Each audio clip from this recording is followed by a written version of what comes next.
Thank you very much, Sir Jeremy. It's a pleasure to serve under your chairmanship. In a previous Westminster Hall debate earlier this year, I was pleased to note that there are an impressive 138 listed places of worship in my South West Norfolk constituency.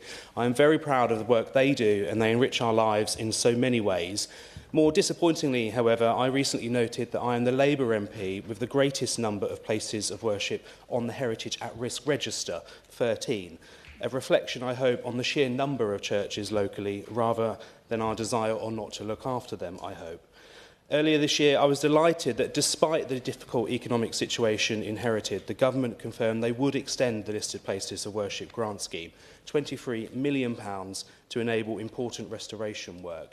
This includes many in my constituency have been busily coordinating their improvement plans, because churches, particularly in rural areas like my constituency, are often the very heartbeat of the community.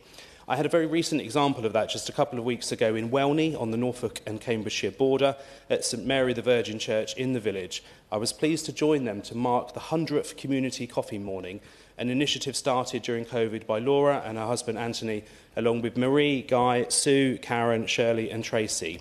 They estimate that they've now had more than 3,000 visits, very impressive for a small village.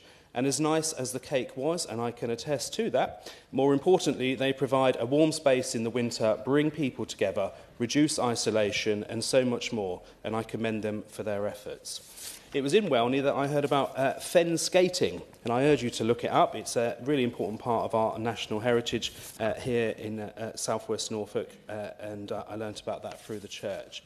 Whilst I may be the Labour MP with the most number of churches on the Heritage at Risk Register, second on the list is the Right Honourable Member for Holborn and St Pancras. So I suggest to the Minister gently that I'm sure the Prime Minister will be very interested in ensuring the Government continues to support churches and commits to a long-term plan for the listed places of worship scheme. Thank you.